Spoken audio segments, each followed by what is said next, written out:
I've always loved Christmas movies. They're so full of joy, holiday cheer, stories about family, and Arnold Schwarzenegger fighting half the city over a Turbo Man doll.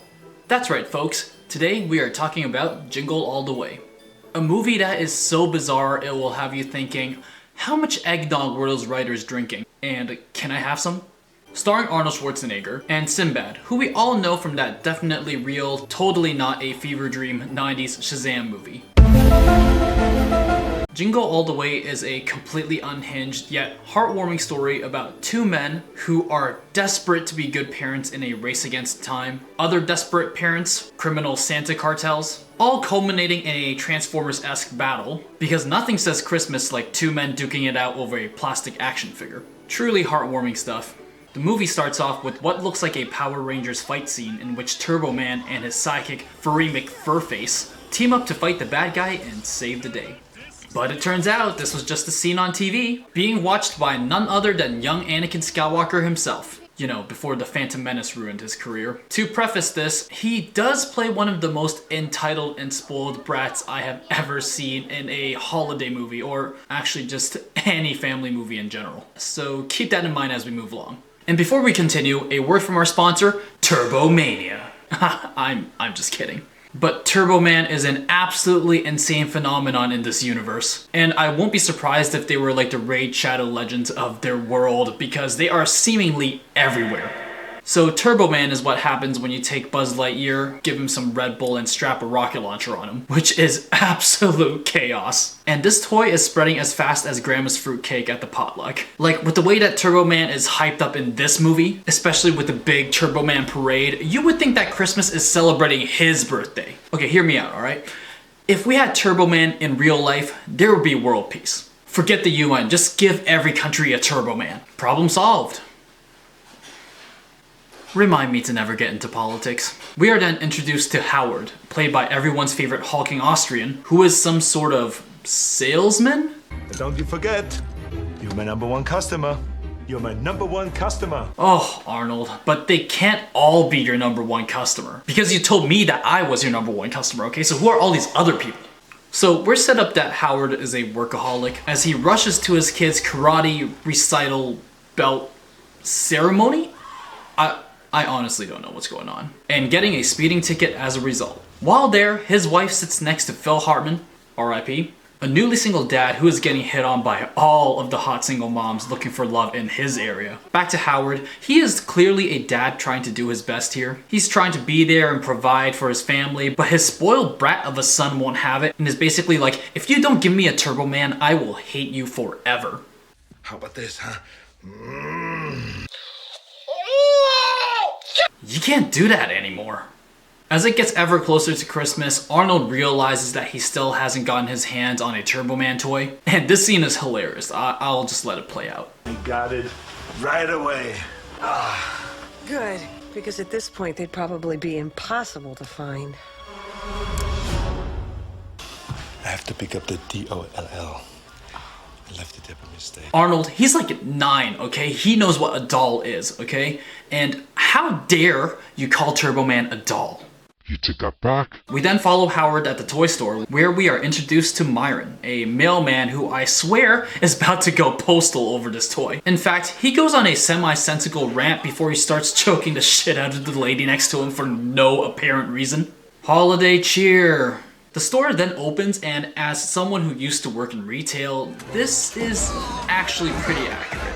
I too have had to stop people from beating the shit out of each other over a piece of plastic. But it turns out the store does not have any Turbo Mans at all, and then these two workers just decide to be total dicks about it and make the whole store laugh at Arnold. That was my terrible Arnold laughing impression. Back at Arnold's house, Phil Hartman is baking cookies with Arnold's wife, whilst his son and Jamie are arguing over who's gonna be Turbo Man. I mean, look at that kid. He is clearly Buster the Hairball, or whatever his name was. We then witness the most iconic scene in cinematic history, ladies and gentlemen. Phil Hartman is enjoying his wife's cookies a little too much. That's what she said! And frustrated with Phil eating his wife's cookie, Arnold proceeds to do this. Put that cookie down! Now! My god, do I love this scene. Like, A+ acting across the board, okay? Arnold deserves an Oscar just for this scene alone, okay? Like, forget about Titanic, alright? Actually, I don't even know if they were released in the same year. Don't quote me on that. But this scene alone, best actor. Arnold then ends up at a store hosting a bingo draw for Turbo Man figures, which results in him being beaten up by some parents after he tried to steal bingo balls by lunging at children's mouths. This movie is weird. He then runs into a Santa who promises to have the solution to all of his problems, and then he drives him back to some mysterious Santa's workshop where they're seemingly running a black market ring for bootleg toys. I don't know about you, but this is probably one of the funniest Christmas movie premises ever. I mean, they are called SantaCon for a reason. He ends up paying way over market price, and then when he gets the doll, it's in Spanish, it quickly falls apart, he asks Santa for his money back, and then a big fight breaks out. It's like that scene from Across the Spider-Verse where all the Spider-Men start chasing Miles, except there's no Spider-Man this time. This is just a bunch of unhinged Santas. Like a multiverse of Santas. We've got Wrestler Santa, Karate Santa, Little Santa, you name it. Arnold is then saved when the cops bust in and raid the whole operation, but then he decides to break the law and pretend to be a cop. This is illegal! Down on his luck, Arnold once again runs into Sinbad, and the two of them share a sad midday drink over not being able to find Dollar Tree Buzz Lightyear. It then turns out that there's a radio station that's having a contest for a Turbo Man doll. As the two grown men race to the phone, Arnold fucking hits Sinbad right in the head while fighting for that phone. I'm surprised that his face is still intact after getting whooped right in the face by peak Arnold. Arnold then breaks into the radio station and assaults a man, and it turns out that the station does not have the physical Turbo Man doll after all. Sinbad finally actually goes postal and threatens to blow up the radio station. Okay, that is definitely illegal. But hey, this gives Arnold time to escape. It turns out that the package actually was a bomb, so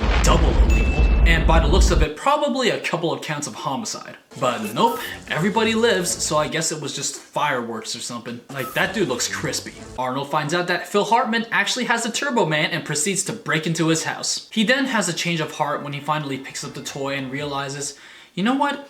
Phil might actually be a good father. But before you know it, he was confronted by Phil's pet reindeer? Because that is totally a normal family pet. Chaos ensues as the reindeer chases him throughout Phil's house, where Arnold later sets a doll on fire and scares the shit out of some carolers. Not gonna lie, as a kid, I loved this scene. It was, my sense of humor was weird. So Arnold's wife is like, you're insane, and then proceeds to go with Phil to the parade. And can you blame her? Can you? It's there where Arnold sees Phil making a move on his wife, but then ends up assaulting a police officer. That's illegal. His wife then whacks Phil right in the face. Illegal, but I'll allow it. And Arnold is on the run from the cops. He runs into a building where he's mistaken for the replacement of Turbo Man's stuntman. It was a total freak accident what happened at rehearsal. Oh, it's safe. This time. So now we have Arnold dressed up as knockoff Buzz Lightyear's old jockstrap, being paraded through the city with his sidekick, Hairball. Arnold is then allowed to give a Turbo Man to a random child in the audience, and of course, he gives it to future youngling unaliver Anakin Skywalker. It is then revealed that Sinbad actually knocked out the fake villain, and is now the true final boss. Nobody likes you, Booster. A fight happens with Arnold as Turbo Man fighting a villain in front of a live audience, while said villain chases his 6-year-old son for a plastic toy. And I thought my family gatherings were awkward. Also, I can't be the only one wondering, did the director just say, let's turn this Christmas movie into a superhero showdown at the Macy's Thanksgiving Day Parade? I'm not saying it's that, but... It also turns out that Arnold has a functioning jetpack, so no wonder that first guy got really badly injured. Yeah, he's dead. After it's all over, Jamie is super surprised to see that his dad is actually Turbo Man. What, you couldn't tell? Oh, we must have mistaken for the other 6'5" giant hulking Austrian man in town. It all ends on a sweet note as Jamie gives the Turbo Man to Sinbad since he has the real Turbo Man at home. And just when you thought Arnold's problems were over, well, it doesn't stop there. The movie actually ends with Arnold's wife asking about her gift and finishes with Arnold's shocked face in the spotlight. Man, this guy could not catch a break. And that was Jingle All The Way. I mean, what a trippy sleigh ride that was. In conclusion, Jingle All The Way isn't your typical heartwarming Christmas movie. It's an unhinged, chaotic mess of a film that makes you question at the end of the day, What is the true meaning behind Christmas? But hey, if you want a break from the sappy, made-for-TV stuff and just want a genuine good laugh, I mean, give it a watch. Just be prepared for a Turbo Man-sized dose of insanity and a sudden urge to wear red spandex. What are your thoughts on this movie? Let me know in the comment section below. And you know what? I'm gonna be Santa today, okay? Tell me what you want for Christmas. Legal disclaimer, I won't be able to give any of those gifts. But yeah, be sure to hit like, share, and subscribe, and I will see you all in the next video, alright? Alright, see you later, guys.